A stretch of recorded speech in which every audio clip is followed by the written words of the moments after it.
when someone says they want to move, like the reason why you are also moving is because you are experiencing some inconveniences in whatever place that you are living. It did not focus on, hey, we are living an amazing, fantastic, everything is beautiful, gracious, and all these things. But like, there's the realities of what life could be here in Africa. I moved here ready to shed my Americanness, and no matter how long I am here, I really haven't been able to do that. I am very much an American, and that's not really something that you can really just totally erase. You can't hide from it. It's always there. It's one thing to say, I'm gonna move from one place to another. It's another thing for me to move from Kenya to Ethiopia and stay for more than 2 years. But it is another for someone to move from America, New York, to Namibia for 14 years. Now that we're talking about Namibia, I also have to say, for a second, it caught me by surprise when I heard the news of the late president that died while still a president, and even the knowledge of,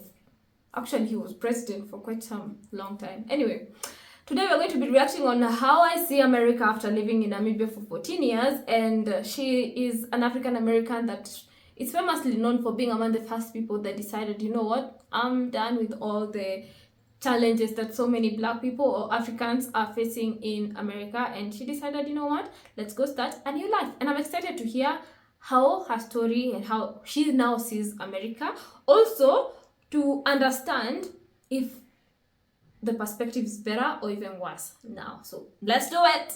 Hey everyone, it's me, Kaylin. Welcome back to my channel. Today I'm going to be talking about how I see America differently after 14 years of living abroad in Namibia. And for those of you who don't know, I am a Black American that first moved to Namibia in 2010.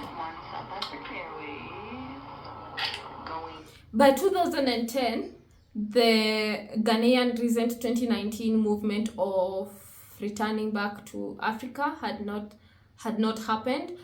So 2010, you can imagine, that's such a long time, right?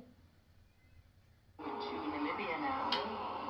So we're in Johannesburg, South Africa. You can see the workers down there and the planes in the distance.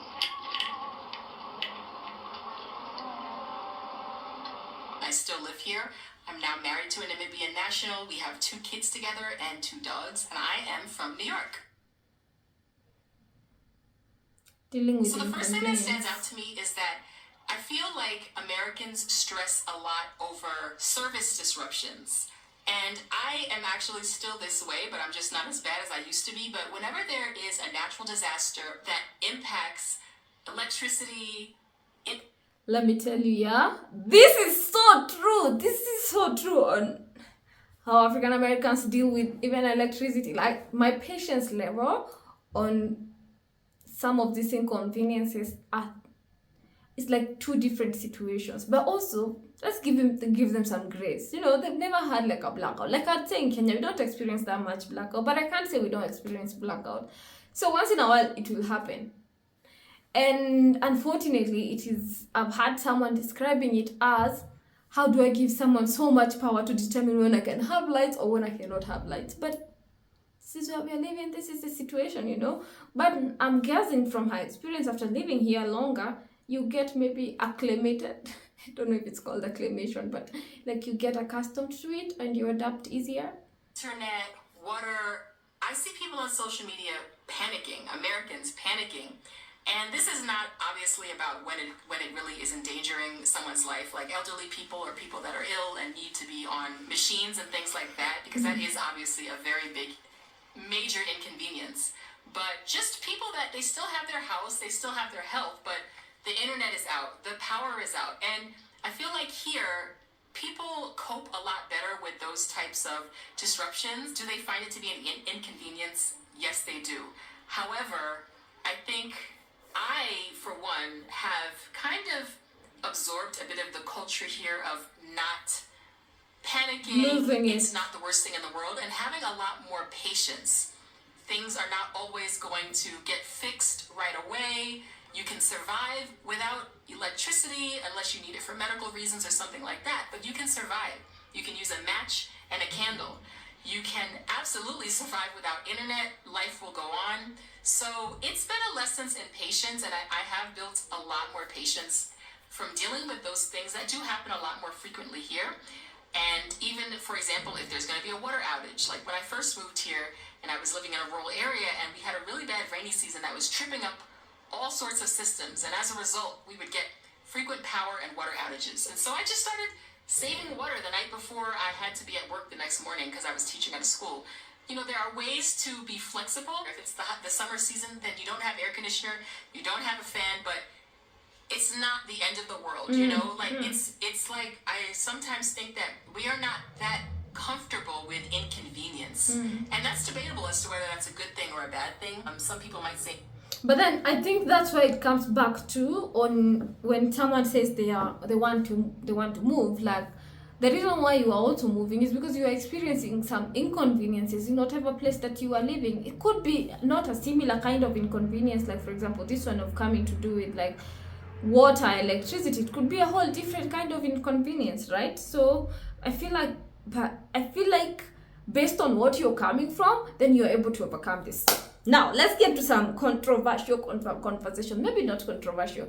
Imagine of someone like us as Africans. We are, quote unquote, famously known for being immigrants in abroad countries. And even sometimes not even in convenient places. Like, it could be even in like Asian countries. How many times have we heard of these people going to Asian countries and going through torture, harassment, you know, all these things, ending up being a victim, and even some being killed, yeah? But their point was, they were running away from an inconvenience here, which we would call money, to go get it there. So you have to pay the price for whatever convenience that you want to get. And if you're migrating anywhere, I feel like accepting the inconveniences of that place is what makes your life a bit more easier in terms of you moving. But I'm happy for her that she was able to adapt to this pretty well.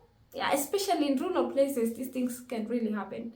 Especially now that I know about Namibia and how Namibia has like the rural places is, I wouldn't even say rural, but you know, like there's a whole, okay, let me give a perspective before someone think you don't understand what I'm saying. If I say rural here in Kenya, it could mean 2 hours drive away from Nairobi. And on my drive to 2 hours away from Nairobi, I have places to shop, I have malls, I have things to get and all these things. But Namibia is different.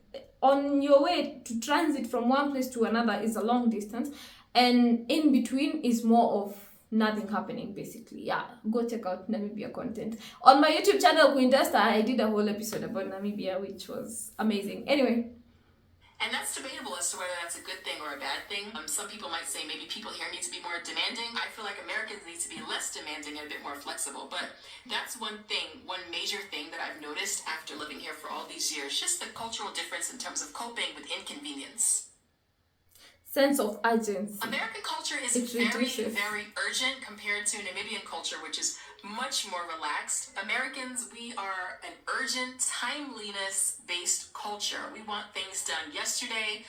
We don't have patience. If I called you and you're going to fix this, then it needs to be done when you say it's going to be done. If we have an appointment at 3:30, you need to be there by 3:15, right? If you have an assignment, you should probably turn it into your boss yesterday, not the day that it's due. You know, like that's the culture of American society. And for me, I come from New York and everything is very fast-paced, very rushy. Here, if it's a holiday weekend or it's a Friday, it's not uncommon to go to a particular office, could be a government office, and people have taken off early because it's a holiday weekend. That is pretty normal. And I used to find it very frustrating, like when things leading up to a weekend or a holiday would close early or just not be able to be done because people have sort of taken off a little bit early for the weekend. I used to find it really frustrating. And I used to find that culture that people talk about, African time, of like not always being on time, I used to find that frustrating. But to be honest, now it's really refreshing to not have that pressure cooker like type of American timeliness that is on your back. Rush. Why aren't you there? It's really refreshing to be in a more relaxed culture. And it makes you really question what is so important about timeliness. Why does it have to be this way? You know, you start just thinking about things at a bit deeper level and analyzing what you may have grown up to think was the way, and realizing that there are some benefits to things moving at a slower pace. A bit of a healthy... So I have to converse in relation to this time situation. I think, first of all, if things need to be done, I'm an advocate of things to be done. But in terms of how easy we are with things, let me give a perspective. I've heard of people saying when you go to a doctor in America and you have a time, like if your time is over, if you've not finished describing what your problem is, next patient, please. But here you could go to a doctor, speak all whatever, like if I want my toe to be diagnosed all the way to the head and tell him about the history of my grandchildren, or like you feel taken care of. Same thing to even like small things like services. Let's do even your nail appointment. That it is not just based on like time. And it's one thing that I have been, my point on African time is us being able to commit to whatever we have said, but also not being under the pressure of the many things that have happened. We also have to be in recognition of the so many things that happen in Kenya, what many Americans could even call like inconvenience. For example, if you're taking a matatu, it could mean you might not know what exact time the matatu will alight. It can decide, you know what, we're gonna park here and get some more people to get in this vehicle, and you know, it happens. These things, but the thing that I appreciate is that flexibility to be able to, and I'm not advising people to be latecomers, which I feel like now latecomers to some degree is different from African time. I appreciate the aspect of African time to be, we still appreciate spending time with each other or having the interactions of people without necessarily having a clock in your head. You know, even a funny one that I've had is Americans having timers on how long they've stayed in a club. Here we'll be partying till like 9 a.m. What you talking about? Anyway, yeah, we don't have urgency. It depends on your perspective though. A bit of a healthier work-life balance. People are able to turn their back on their job at a certain point and say, you know what? I'm going home. I'm going to enjoy my weekend. It's not even 5 o'clock, but peace. Whereas in the US, we are so diligent about staying until the last hour, until the last minute, because we have to. We don't have a choice. But there's not as much sneaking out and just saying it's been enough for this week or this day. And that's probably a good thing, because at the end of the day, you are breaking your neck for this job that if something happens to you, it's going to keep going and you're going to be where you are. Will you have enjoyed your life? So, Afro, are you advising people to sneak out of their jobs in advance? Listen, I'm with you on this book. Well, it is not good for the bosses and the people that the job needs to be done, but based on me and also as an employee, and even when you see the amount of time, but I feel like we also have the flexibility on it. The work system is very completely different. As long as you're done with your work requirement, you're free to go. Is it by 3, 4? As long as you can deal your business in the right order. Either way, remember, very important, remember here in Africa, we are not paid based on hours. You guys in America are paid based on the number of hours that you've been working. So that by default puts you in a place to be like, yeah, I still have to work for the 8 hours, which is different from us. Like if the amount of money that you're being paid is based on completion of tasks. So if you finish your task early, you might as well as, go have a good evening, enjoy the cocktail happy hours, Your job with a grain of salt, doing what you have to do, but not taking it so seriously that it's going to take over your life. Consumption and waste. I really see, after living in Namibia for 14 years, whenever I go back home to New York, I see how we as Americans live in a society of overconsumption. That supersized culture, like when you go to a restaurant and the plate is like hugely filled with food, versus here where things are served in much smaller portions. The supermarkets here have so much less variety than in American supermarkets. Whenever I go home, So let me tell you a quick story, yeah? So I met a very close African American, first visited Kenya, and Kenya we have like different sizes of sodas that are sold. So we have like, we're gonna put here the measurement. The 250 milliliter, I think, is the very small one, and then it goes to 500 milliliter. So the first time this American came to Kenya and was sold that little, it was the first time they came to Africa and was sold that little portion of soda, they were like, stop it, is this your strategy for me to buy as many more of the sodas? Like, give me the big one. Like, and it's so funny for us here. I cannot be seated and taking a whole 1 liter Del Monte juice by myself. I go with another friend of mine that's from America. I'm sorry I'm embarrassing you, my friend. Sorry. I have to share the juice. It's so sweet. We're going, they check the Del Monte. If you're Kenyan, you know the Del Monte. In 1 second, they've done this and all of it is gone. I'm like, this is juice that I share with the whole of my family. We pour in glasses and share and drink for days. You just did like this and this disappeared. But this is because when you go, like in America, they have like, now for my Kenyan buddies, let me make you understand why this is the case. When you go to like hotels, they have like these places that you get free drinks, sodas and the like. So as you're serving your food, you can serve as much soda or drink as you please. So that was a very interesting situation. So recently I went to this restaurant and they serve, insert clip here, and they served this very small juice and they said it's like a bonus.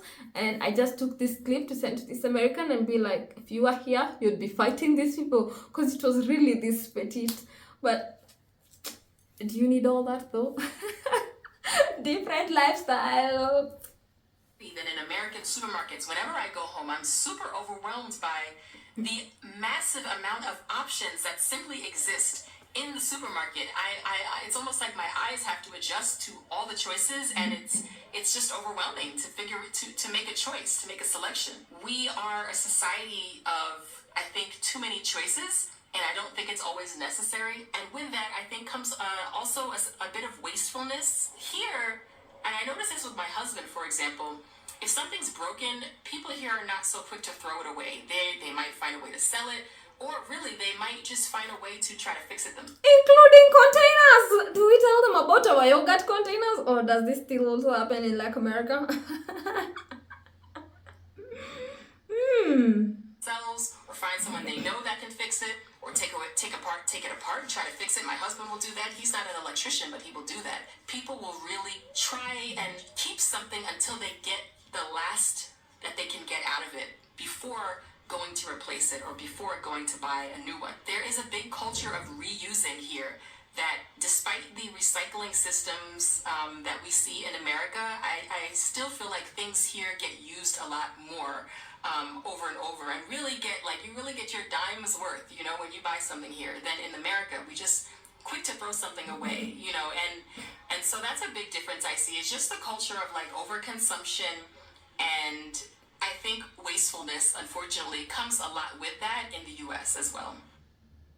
Social services. One thing that I always notice is just the comparison of social services. I think American culture has way more social service resources and support for vulnerable populations like disabled or the elderly, people that are homeless, for example, abused women or victims of crimes, whereas here it just doesn't exist as much. There are social workers here, but I appreciate that she actually did not focus on, hey, we are living an amazing, fantastic, everything is beautiful, gracious, and all these things. But like, there's the realities of what life could be here in Africa.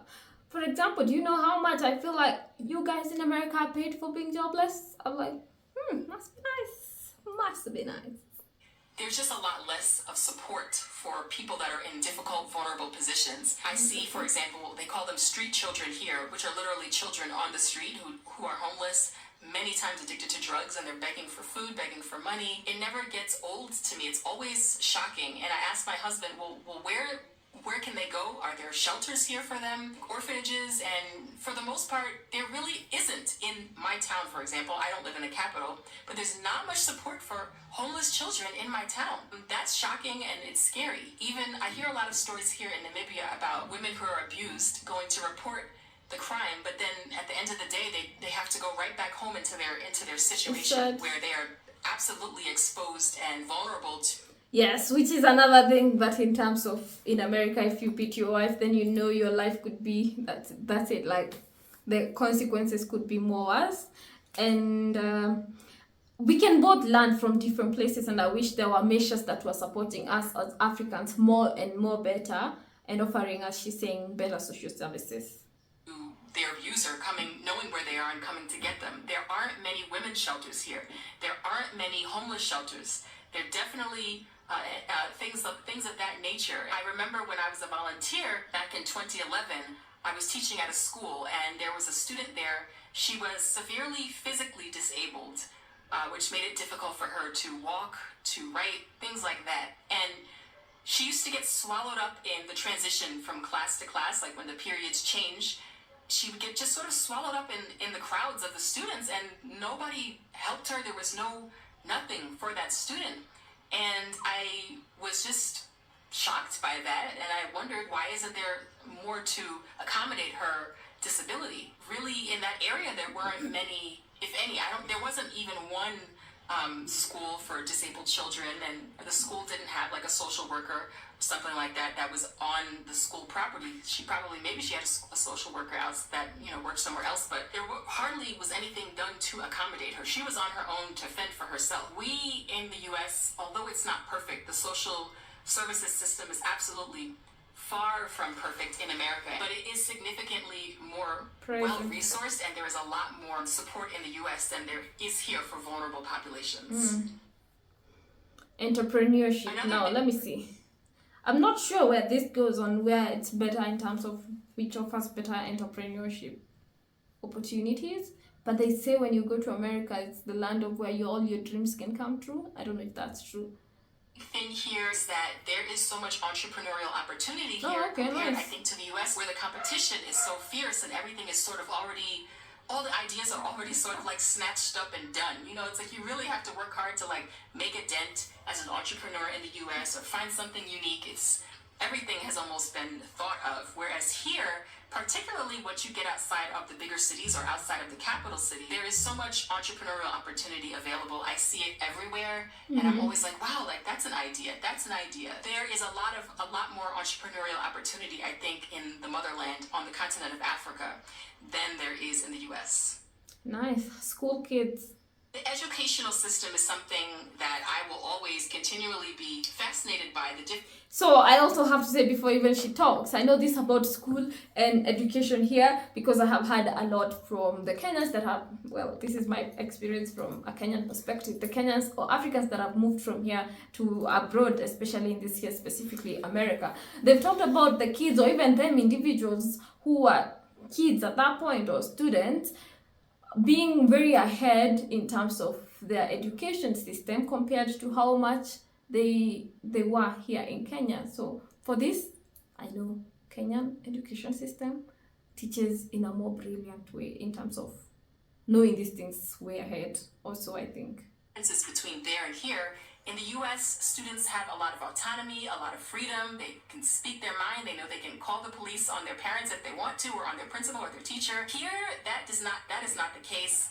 Students are really, really, I think, respectful in a different kind of way because of that. There is also corporal punishment that still exists here, which probably accounts for a lot of that respect, but also just the culture. Like, there's even a big respect here for elders that is ingrained, I think, in young people here. And so, it's not to say that American kids are worse than African kids, but there are some differences there. Here, the kids are like, yes, miss, no, miss, can I help you, miss? It's more so of that, and there is not much of a talking back type of behavior. Although many Namibians that are older, I think they say, like, I've seen some of them say, oh, like, kids back in my day, like, the kids couldn't get away with this, or, they didn't act like that. And sometimes I want to say, wow, like, to me, they actually are still Namibian because they're still highly well behaved. And if you guys saw the way kids in American school system, where you would have your minds blown, but it's just very different in terms of the culture of school children, of the culture of students in schools. It is vastly different. Black American connection. One thing I noticed is that Black American culture, we have a lot of influence. And I knew this before, but I see it even at a deeper level here in Namibia. Every day I see little aspects of my culture around me, from the stores that I'm in that sell shirts that say Harlem or Brooklyn on them, to people that know me greeting me. This doesn't happen often, but it has happened at least 3 or 4 times where someone comes up to me and they're like, what's up, my? That's the influence of hip hop. Or sometimes I'm driving around and I hear Brandy like playing a lot, like her songs like seem to be really popular. We have a lot of influence, and I love to see the blending of these two Black diasporas just merging. It's really nice. It's actually pretty comforting. it reminds me of home, and it's just nice to see little tidbits of my culture all the way here in Namibia. And the last thing is that no matter how long I'm here, there's no place like home. I moved here ready to shed my Americanness, and no matter how long I am here, I really haven't been able to do that. I am very much an American, and that's not really something that you can really just totally erase. You can't hide from it. It's always there. So I hope you guys have enjoyed this. Wow, that was very insightful, and I appreciate her reflection on 14 years and the fact that we remain to be who we are despite for where you are put, and oof. Wow, my takeaway from this is go experience whatever you want. Like, don't allow yourself to be limited in whatever things that you want. And I hope you liked this reaction. Hit the like button, subscribe to this channel, and I'll see you on the next one.